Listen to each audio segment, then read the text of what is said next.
of sacred or holy text. And what I mean by that is that it's outside of the Abrahamic faith, meaning outside of the Old Testament and the Bible. This story has versions in the books of the faiths in Mid-Asia and Far East, with some differences, but you find within their books a story that's similar enough. There's enough pillars of the story that kind of all add up. And the story of Cain and Abel, which is the story that we find in Surah Al-Ma'idah, has a number of dimensions. It's actually a hard story to tell within the time frame that this dars has. I need a longer session for it. I'm going to try and tell it in a way that, inshallah, doesn't go over time and still allows you the luxury of understanding what the point of it was and gives you something to contemplate as well and reflect upon, because it's a very important one. It's in Surah Al-Ma'idah, and that on its own requires a little bit of unpacking of why it would be in a surah that is literally just a sequence of Ya ayyuhalladhina amanu, like 16 or 15 clumps of them in a row, each one giving a command that is extremely important. It's a part of fiqh, or it's a part of adherence to the faith.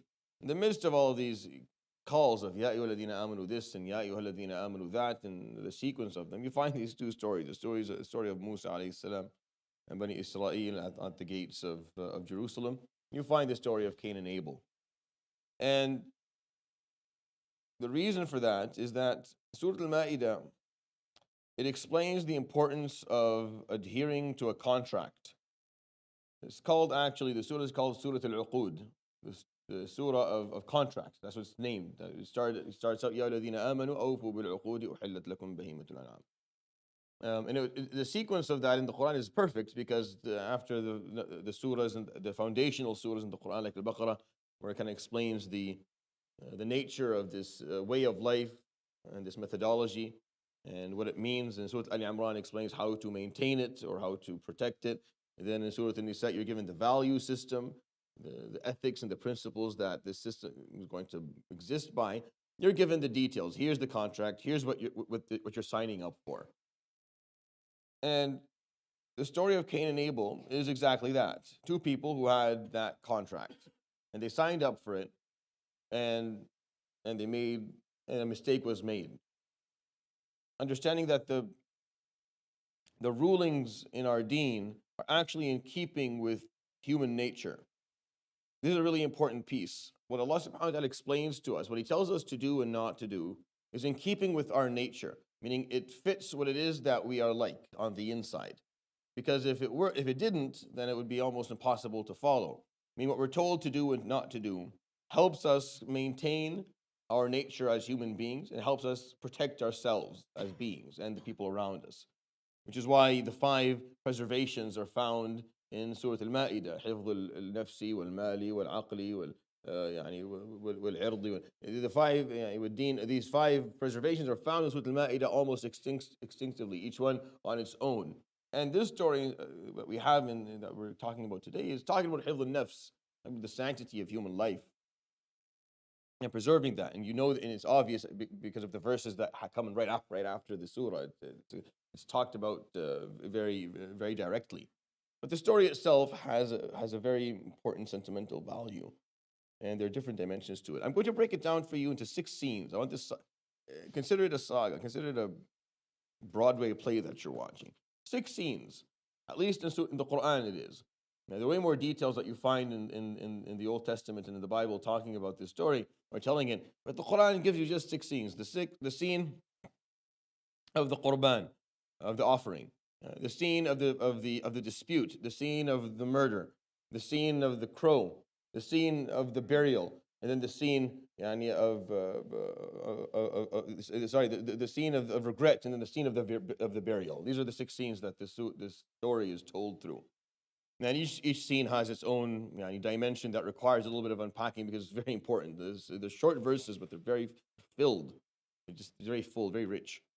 So it begins by him saying, subhanahu wa ta'ala, وَاتْلُ عَلَيْهِمْ, and recite upon them, نَبَأَ ابْنَيْ Adam, the story or the news of the two sons of Adam, بِالْحَقِّ. And bilhaq here has different meanings, meaning it is truthful the way the Quran tells it, which is one. The other one this story is going to be circulating around the concept of haqq. It's going to circulate one way or the other around haqq and the rights of a right of a person, which is the right to live. إِذْ قَرَّبَا قُرْبَانًا. It goes right into the story. When they both made an offering. Now, Adam alayhi salam, as far as we know, and we don't have concrete evidence in our own teachings for what I'm going to tell you. This is taken from Isra'iliyat. And Isra'iliyat means whatever the Banu Israel have in their books, whether it's the Old Testament, whether it's the Torah or the Talmud or the Tanakh, or whether you're talking about the New Testament or the Bible and what the Nasara have in their narrations. And تعليم أهل الكتاب أو نبأ من قبلنا.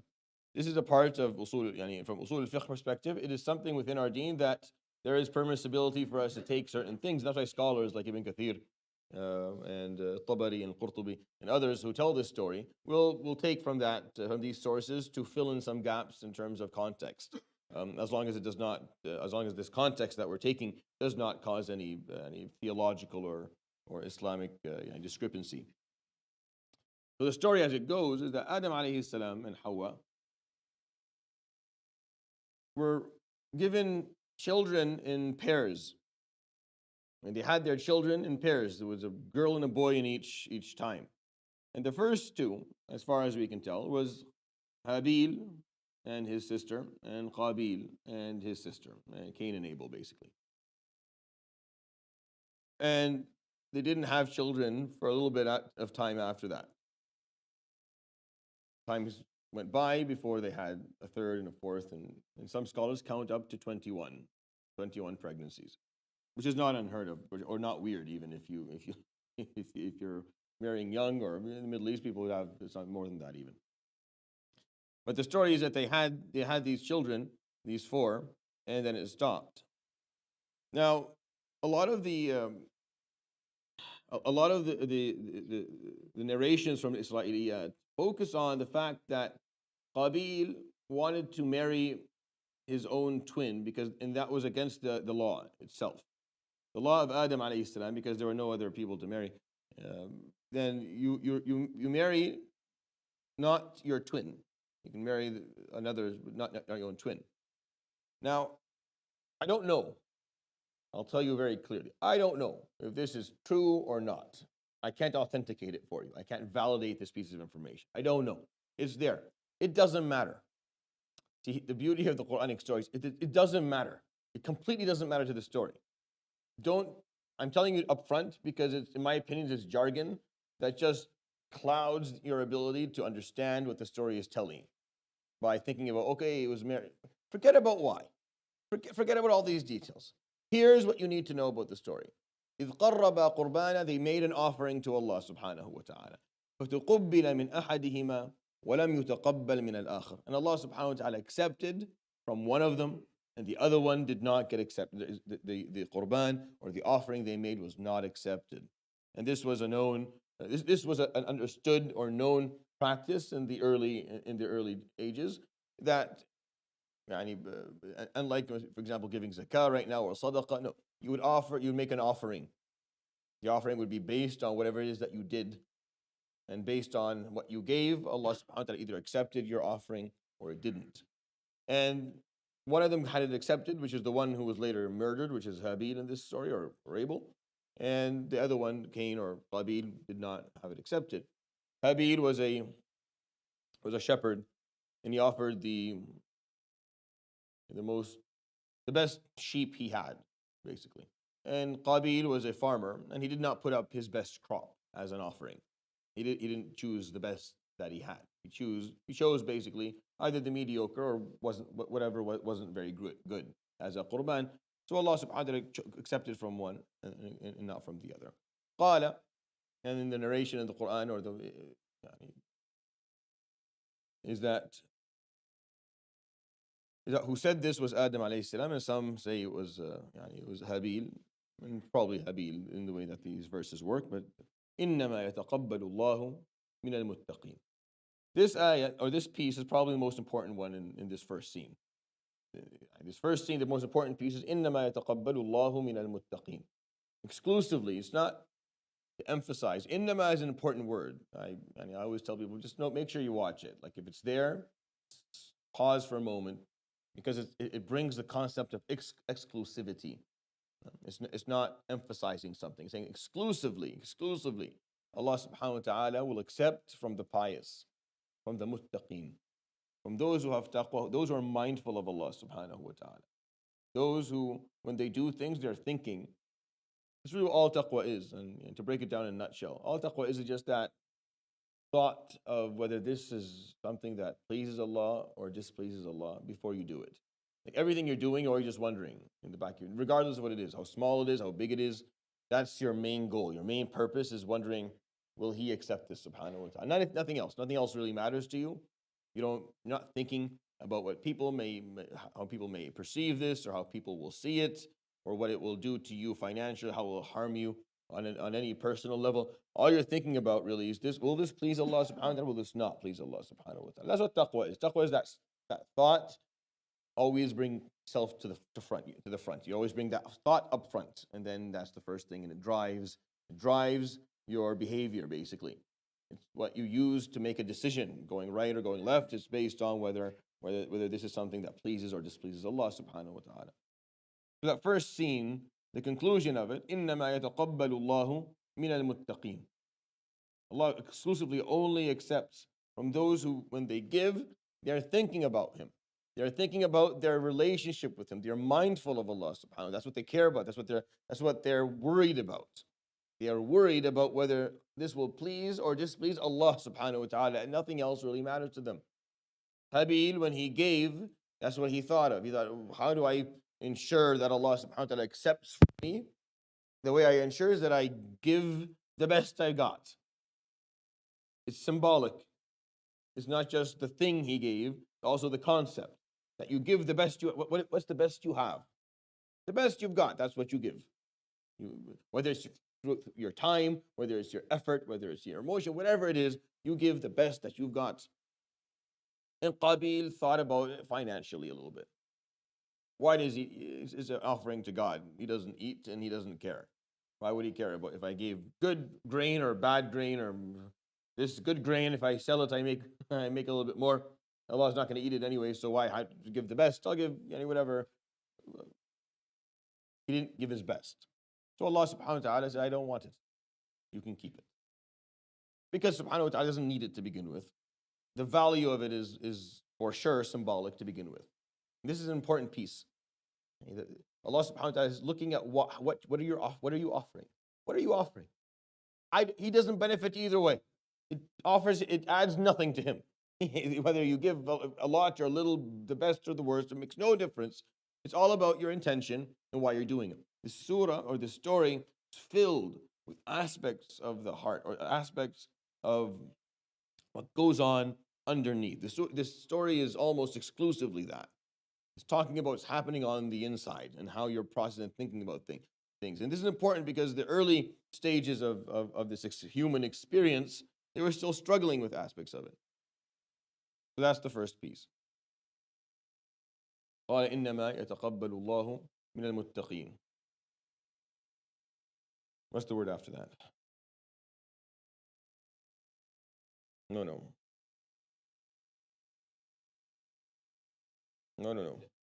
نعم. لم بسطت إلي يدا تقيما.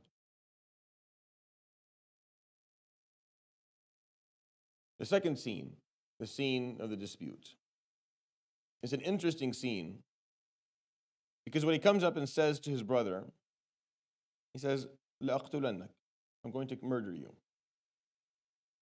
Now, anyone who's a serial killer knows that you don't walk up to your victim and tell them up ahead, I'm going to kill you. He doesn't know. Murder had not happened yet. No one had killed anyone yet, right? Now they would hunt, so they slaughtered animals and they've eaten meat, but they haven't murdered another human being. It's a big thing when you. It's a barrier. You have to. It's hard to take another human being's life. It's no joke. So he didn't know what he was doing. He made the intention. He made it clear. He came up to his brother and told him, "I'm going to murder you. I'm going to kill you." So the answer was, لَإِن بَسَطْتَ إِلَيَّ يَدَكَ لِتَقْتُلَنِي مَا أَنَا بِبَاسِطٍ يَدِيَ إِلَيْكَ لِأَقْتُلَكَ. If you indeed extend your arm and hand towards me to kill me, I will not extend it back to kill you. إِنِّي أَخَافُ اللَّهَ رَبَّ الْعَالَمِينَ. Indeed, I have fearfulness of Allah, the Lord of everything. إِنِّي أُرِيدُ أَن تَبُوءَ بِإِثْمِي وَإِثْمِكَ. I want that if this happens, that you carry the ithm, you carry the sin of both of us. If you're going to do this, then may you carry the sin of both of us, your sin and my sin. فَتَكُونَ مِنْ أَصْحَابِ النَّارِ. If you do, and then the consequence of that is that you will be from the people of the fire. وَذَلِكَ جَزَاءُ الظَّالِمِينَ. And that is the reward, or that is the consequence of someone who's an oppressor. This ayah, he's not saying that's what he wants. It's not like I want to see you in Jahannam. No. He's saying I want you to be the one who carries the sin. If you do this, you carry both of our sin. I'm not going to participate in this. Like you come to me with to kill me, I'm not going to go after you either. I'm not going to make this no. I'm going to do what you want. And then if you do that, then you will be fatakuna min ashabin nar. And that's why it's fatakuna bil fatha. It's not a part of what he wants. It's a part of the consequence of what he does. All right? وَذَلِكَ جَزَاءُ الظَّالِمِ. Now, let's take some context into this story so that we understand why this is important. Aside from the horrific sin of murder, aside from this horrific action, this is happening within a family. This is happening within a family. Now, if you extend the concept, the human race is a family based on this story, because we all just kind of came from these people. But it's more difficult for you and I to kind of understand that piece because of how long it's been and how far it's spread. But for them, they were a tight-knit family. It's a father and mother and 4 children. And one is telling the other, I'm going to murder you. I've made my decision. This is what I'm going to do. It wasn't a whim, and it wasn't a moment of anger. It was an intention that he had put together, and he was ready to execute it. Now, Adam alayhi salam and his wife knew certain things about their law. Right? Surah Al-Ma'idah is there to talk about the law and signing the contract of adhering to the law. A part of this law were certain things they had learned from Allah subhanahu wa ta'ala that were ancient in nature, that the Prophet alayhi salatu wasalam had taught us.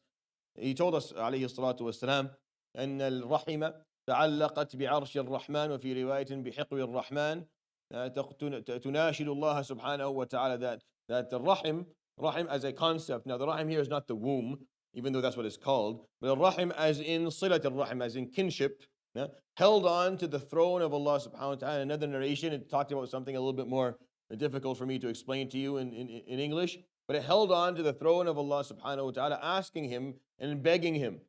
فقال الله ألا ترضين أن أصل من وصلك وأن أقطع من قطعك. Will you not be satisfied that I will connect with those who hold on to you or keep you or preserve you, and I will cut off those who sever you?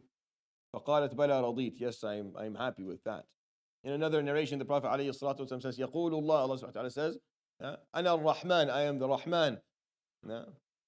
اشتققت للرحم اسما من اسمي. I have derived for kinship a name that is taken from my own. Rahim is taken from Ar-Rahman. I'm Ar-Rahman, and I made sure Rahim is a name taken from mine.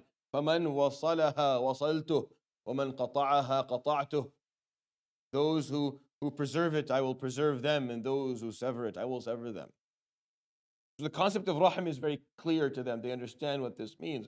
So when he's telling his brother, I'm going to murder you, he is not just severing he's not just taking away the sanctity of life. Not only is he going back on this contract that he signed and when he accepted this law, he's also going against some of the basic ethics of what would keep his family together.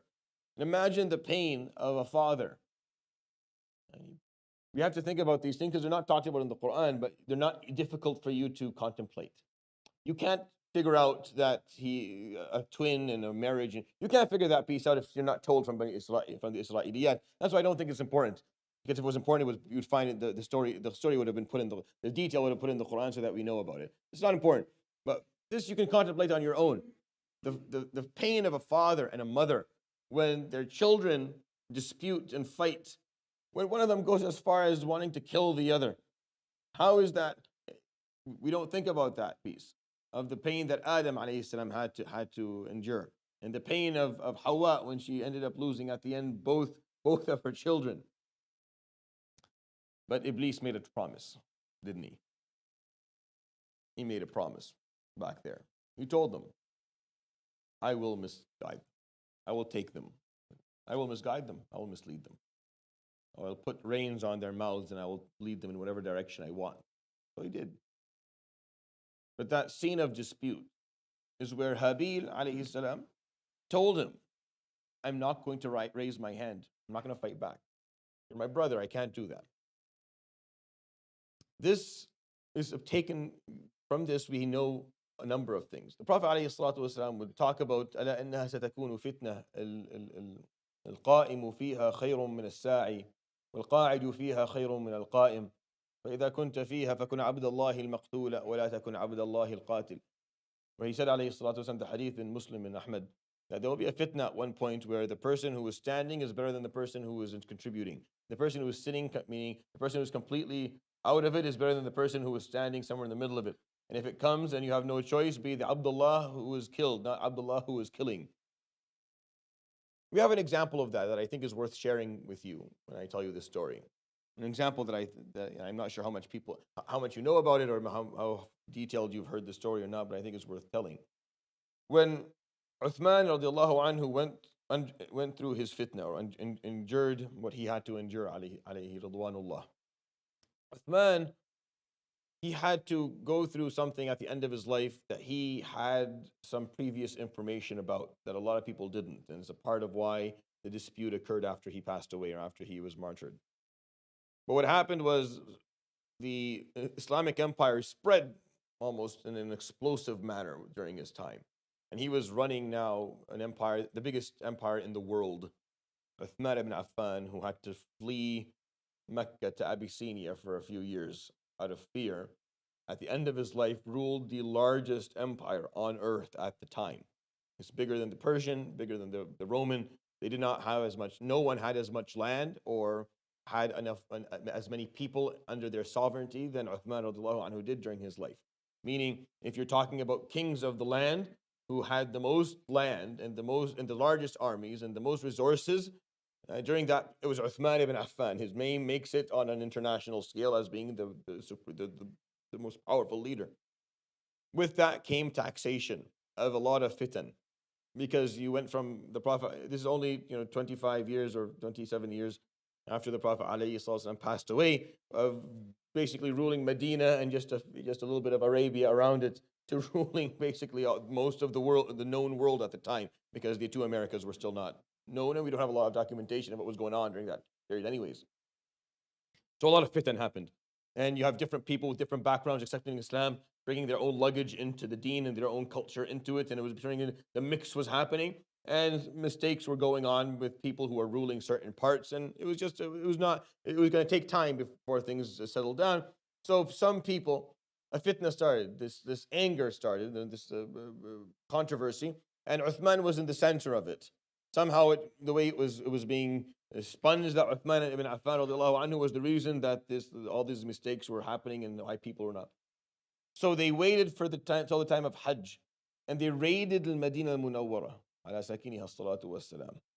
And Medina was almost half empty because people had gone for Hajj. And Uthman that year was not sure if he was going yet or not, and it was still early, meaning it was still at least a month. You still had a month to go to Hajj. It's not like now you go a few days before because you have a plane. You had to get it. You had to prepare yourself and go a month in advance to get yourself ready. So they came and they put a siege around the house of Sayyidina Uthman radiallahu anhu. So the army of Medina that was responsible for protecting the Medina and protecting the Khalifa prepared themselves, amongst them Sayyidina Ali ibn Abi Talib radiallahu anhu, and Abu Hurairah, and Zubayr ibn al-Awwam, and Al-Hasan ibn Ali, and others. And he ordered them, radiallahu anhu, Sayyidina Uthman, to stand down. He ordered them to stand down. You don't not engage. And Imam Ali radiallahu anhu would come to the Prophet, to Sayyidina Uthman radiallahu anhu, multiple times saying, you have to make a choice. Either you wear ihram and you go to Hajj and they don't kill you because you're muhrim, or we get you out in the middle of the night and you go up to Sham where we have a stronger where we have a stronghold, or you allow us to fight them. We have to fight them back. These are the Khawarij. They came to kill the Khalifa in the Medina of the Prophet, regardless of why you want to do it. It's already wrong. It's already obvious that what you're doing is not this is not the correct answer. Like there's too many layers that are wrong here. But subhanAllah, they lost it. So Uthman told him, Wallahi law kharajtu muhriman laqataluni fil ihram. They'll kill me muhrim. They don't care. Like they think I am deviant. They think I'm deviant to the point where they'll kill me in ihram. And to run away from Sham, to run away to Sham, you want me to run away from them? I don't run away from people. And I'm not going to leave the Medina of the Prophet ﷺ. As for defending me, I will not have a drop of blood spilled for me. No, you will not spill blood for me in the Medina of the Prophet ﷺ. It would stay like that, and the siege would continue for a while. And Uthman radiallahu anhu they would cut off any food or water coming into his home, and he would explain. He would talk to people, meaning you would make announcements to people. Do you not remember the day of Bi'r Roma? Do you not remember the day of Jaysh al-Usra? Do you not remember that the Prophet ﷺ is trying to explain to them, why are you doing this? Do you not know my history? What you think of me is not what it is. And he refused. He refused. When Abu Hurairah came and asked him the last time, because Ali had gotten very upset. He had come so many times and he wouldn't budge.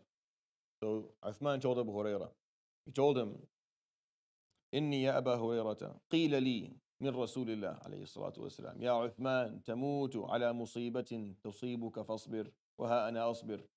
I was told by the Prophet, you're going to die based on a musibah that's going to come to you, and you need to persevere during the time. So here I am persevering. فأنا أصبر. ولن يراق في المدينة قطرة دم مسلم لعثمان. There will be no bloodshed or blood spill in Medina of a Muslim for Uthman.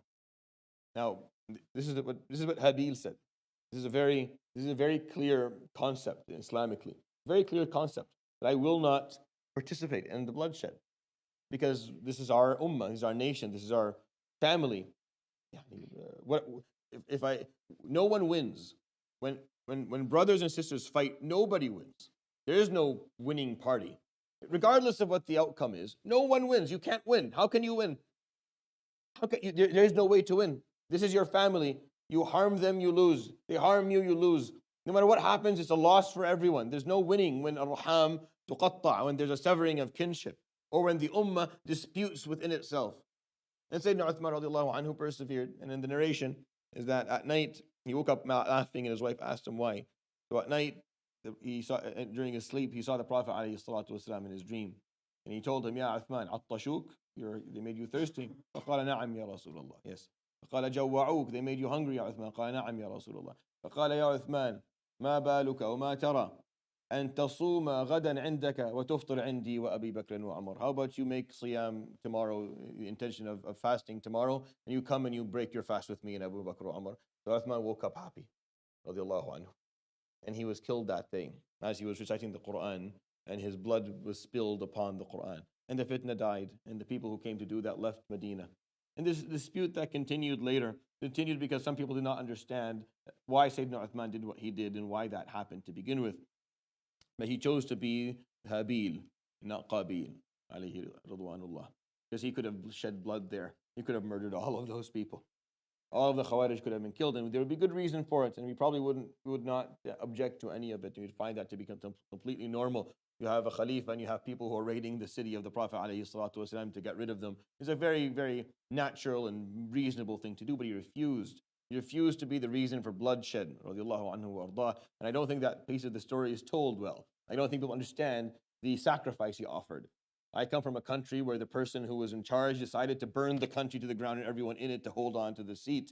where Sayyidina Uthman radiallahu anhu was willing to die just to put out a small fitna and not cause any form of bloodshed for the sake of his own life. And the difference between the two types of rulers and the two types of ruling is extremely obvious. This is huge. It's between night and day. Why? Because it's based on the intention, based on the understanding of the basic story of Qābīl and Hābīl, the first murder that happened and why it happened and how to deal with it. The third scene, the scene of the murder. فَطَوَّعَتْ لَهُ نَفْسُهُ. This is the verse, this is the piece. There's certain words in this story you have to know. فَطَوَّعَتْ لَهُ نَفْسُهُ. طَوَّعَ is when you make something or you keep on putting something under a certain amount of pressure until it does what you want to do. Right? If you have a piece of equipment and it's not working, you keep on moving it, keep on putting pressure until it sits the way it needs to sit, so you're happy with the way it looks. They do that with metal, they do that with plastic, they do that with wood. You keep on applying pressure, tatwiya, until it gives you whatever you want it to give. Tatwiya means that you're not going to do it forcefully, but you'll do it through time. It'll be through repetition. Slowly keep on applying pressure until something. فَطَوَّعَتْ لَهُ نَفْسُهُ. So the nafs, that's how it works. The nafs knows that if it's too forceful upon you, you will hear its voice and you will recognize that that's not you. You'll recognize that this is a different sound inside of you that's telling you to do this. The nafs wants you to think that what you're doing is your decision. The nafs wants you to think that you're making the decision. Very sneaky. So it will just slowly keep on repeating an idea until you think it's your idea. It's not your idea. It's the nafs taking it from shaitan. Shaitan gives the idea. The nafs is like, yeah, that sound makes sense. That's how we should preserve ourselves. Allah subhanahu wa ta'ala accepted from him, accept from us. He now looks better than us. He seems he's better. My parents love him more than us. I'll kill him. That's the best thing. I kill him, I get rid of him. But you have to do it slowly. فَطَوَّعَتْ لَهُ نَفْسُهُ قَتْلَ أَخِيهِ. It doesn't happen all at once. It's not a split decision. It's a slow process. You have to be aware. You have to be awake. You have to know what the nafs is capable of doing, because you'll think it's your idea and you'll think it makes sense and it doesn't. You'll learn to rationalize something that has no rationale behind it just because it keeps on it knows how to do this. فَطَوَّعَتْ لَهُ نَفْسُهُ قَتْلَ أَخِيهِ فَقَتَلَ, and he killed him. فَأَصْبَحَ مِنَ الْخَاسِرِينَ. And from that moment he became a loser. One of the people who loses on the Day of Judgment. The nafs is very powerful. It can make you kill your own blood. It can make you murder your brother. With the right circumstances, or the wrong circumstances, for the lack of a better word, can make you do something that is absolutely horrific. فَقَتَلَهُ فَأَصْبَحَ مِنَ الْخَاسِرِينَ. Fourth scene, the scene of the crow. فَبَعَثَ اللَّهُ غُرَابًا يَبْحَثُ فِي الْأَرْضِ لِيُرِيَهُ كَيْفَ يُوَارِي سَوْءَةَ أَخِيهِ. So he stood there upon the corpse of his brother, Hābīl. He had no idea what to do. No one had died yet. No human being had died yet, as far as they understood. They didn't know what to do. They had every animal they slaughtered, they would eat. Nothing to bury. Burn the rest of it in a fire. But he's a person, he doesn't know what to do. So he's standing there thinking, now what? So he saw a crow, the ghurab. And this crow, beside this crow was a dead crow. And the crow was basically using its feet or its hands to dig up some earth. And it dug up enough earth, he just stood there watching the crow.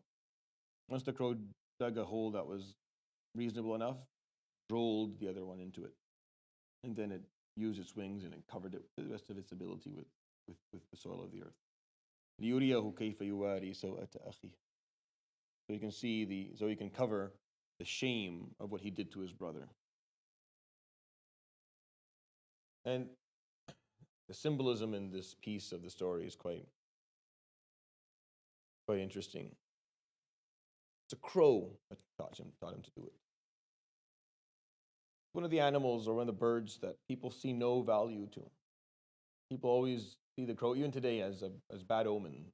It's something that, even though there's no, in Islam that doesn't exist. We don't see a crow and think anything negative. But it's one of those birds that just, they don't carry a lot of beauty. They don't bring a lot of benefit. They're actually quite annoying from from a sound perspective. There's nothing nice about their voices, or they're a bird that human beings rarely see any value in keeping. They're not a pet. You don't raise them. You don't want them around. You ever heard of scarecrows? For Qābīl specifically, he probably did not like crows at all, because he was a farmer. Crows, they ruin crops. You have to have scarecrows to get rid of them. So he probably despised crows. And then you learn from them. He had to take a lesson from the lowest of creatures in his eyes to be able to know what to do after he made the mistake. He had to learn from the lowest of creatures. It was supposed to teach him something aside from just how to bury. It was supposed to teach him something about himself. It was supposed to teach him that you are extremely ignorant and very weak, and you know very little, and you were offered now an opportunity maybe to recognize that. Recognize the fact that you will be taught by a crow. You know so little that a crow is going to educate you in terms of what your next step is going to be. May that humble you. May that allow you to actually have regrets that will take you in a different... We'll talk about the scene of regret, but it's just not the right time. It's not the right kind. Yeah, it was taught by an animal that he thought was much lower than him because he didn't know. The scene of regret. قال يا ويلتى عجزت أن أكون مثل هذا الغراب. He said to himself, what a bad, يا ويلتى, I'm in such trouble. Have I failed to figure out what to do what this crow is doing? فأواري سوءة أخي, to cover my sin, or to cover my shame, the shame of what I did to my brother. فأصبح من النادمين, and he lived a moment of regret. Not the moment of regret that is tawbah. No, he didn't perform tawbah. He didn't say, I should not have killed him. He regretted that he didn't do this. He didn't think this through better. He regretted not having a better plan for it to begin with. He didn't regret killing. He didn't feel bad about doing this. For this, no, because if he did, he would have went to his father and mother and he would have repented. He would ask Allah subhanahu wa ta'ala to forgive him. He would have come clean with it. He regretted not doing things better, not having a better plan, not putting more thought into this whole thing, not figuring out another way. But he committed to what he did. He stuck to it. He stuck to it.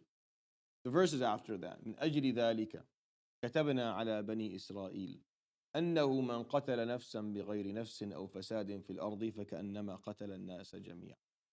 Because of this, we made it clear to Bani Israel that if you murder someone, or you take a life, and you did not have the right to take that life, or you did it out of corruption, it is like you murdered all of humankind.